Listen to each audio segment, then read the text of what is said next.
تک پہنچنے کا راستہ قربانیوں سے ہو کے جاتا. آپ سب متوسط یا غریب لوگ بیٹھے ہو. میرے نبی جیسا غریب پوری کائنات میں کوئی نہیں. میں جبوتی صومالیہ گیا ہوں, وہاں کے غربت کو دیکھ کر مجھے لگا جیسے لفظ غربت بھی ان کی غربت پہ روتا ہے. ایسی غربت میں نے پورے پاکستان میں کہیں نہیں دیکھی جو میں نے جبوتی میں دیکھی, صومالیہ میں دیکھی, کیمرون میں دیکھی, چاڈ میں دیکھی, سوڈان میں دیکھی. 24 گھنٹے میں ایک دفعہ بھی کھانا نصیب نہیں. ہمارا غریب سے غریب آدمی 24 گھنٹے میں چولہا جلا بیٹھتا ہے. لیکن میرے نبی پر جو غربت آئی, کوئی ہے پوری دنیا میں تو اللہ نے مجھے پھرائی ہے جس کے گھر میں 2 مہینے چولہا نہ جلتا ہو. میرے نبی وہ فقیر تھے جن کے گھر میں 2 مہینے چولہا نہیں جلتا تھا. ایک رات آپ سوئے ہوئے, کبھی یوں کروڑ بدلے اور کبھی یوں کروڑ بدلے, بار بار حضرت عائشہ کے ساتھ. تو تھوڑی دیر کے بعد آپ تھوڑا سا آگے ہوئے اور چارپائی کی جو لکڑی ہوتی جس پر بان بنا ہوتا ہے اس پہ پیٹ کو یوں فکس کر کے اور نیچے لٹک گئے, دھڑ آدھا نیچے لٹک. فکان قاب قوسین او ادنی. واہ واہ واہ, کیا مقام ہے قاب قوسین, اور کیا حالات سے گزر رہے ہیں کہ یوں آدھا دھڑ نیچے لٹک گیا. ام عائشہ اٹھ کے بیٹھ گئی, یا رسول اللہ خیریت کیوں؟ آپ اٹھ کے بیٹھے, کہ عائشہ بھوک بہت لگی, بھوک بہت لگی, اس لیے پریشر دیا تاکہ وہ جو بھوک کی طلب ہے نا میدے میں اس کو پریس کیا. اس لیے پتھر باندھتے تھے کہ وہ پیچھے چلا جائے. اب مسجد میں تشریف فرما تھے, ایک صحابی نہ کر کہ یا رسول یہ دیکھیں کپڑا ہٹایا, یہ دیکھیں میں نے پیٹ پہ پتھر باندھا.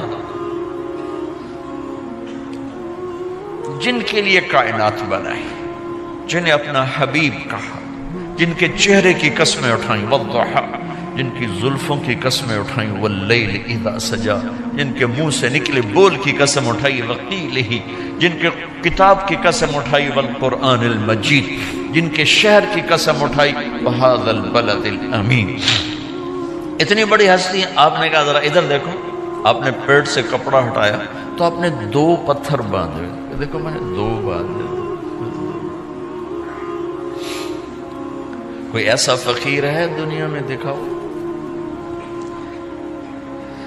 عائشہ بھوک بہت لگی تو اللہ کے تو حضرت عائشہ رونے لگی کہ یا رسول اللہ پھر آپ اللہ سے مانگتے کیوں؟ عائشہ نہیں مانگوں گا, اسی بھوک میں اللہ سے ملاقات نہیں مانگوں. مجھ سے پہلے میرے جو بھائی آئے انبیاء وہ اسی فقر میں گئے, میں بھی اس فقر میں جاؤں گا. اپنے گھر میں یہ دکھ رکھا, اپنی اولاد کے ذبح ہونے کو قبول کیا تاکہ آئندہ آنے والی امت کا غریب طبقہ گلہ نہ کرے, شکوہ نہ کرے, حرام راستوں پہ نہ جائے, غلط راستوں پہ نہ جائے, اور مالدار فخر نہ کرے میں کوئی بڑا آدمی بن گیا ہوں, میری اتنی بڑی فیکٹری بن گئی ہے, میری اتنی بڑی کمائی ہو گئی ہے. یہ نہ یہ بڑائی کی چیز ہے نہ وہ چھوٹائی کی چیز ہے. جس سے اللہ راضی ہے وہ بڑا ہے, جس سے اللہ ناراض ہے وہ چھوٹا ہے, چاہے غریب ہے چاہے مالدار.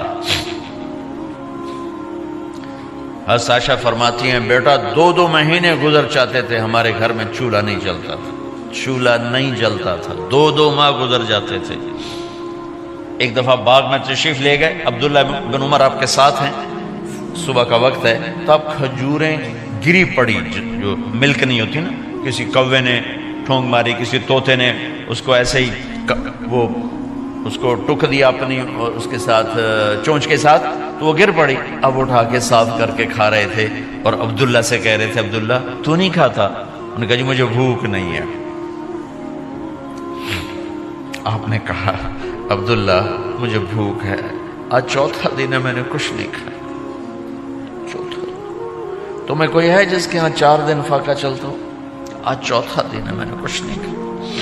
ہمارے دسترخوان پہ کتنا کھانا اٹھا کے کوڑے کے ڈھیر میں جاتا ہے. آج 4 دن گزر چکے ہیں میں نے کچھ نہیں کھایا.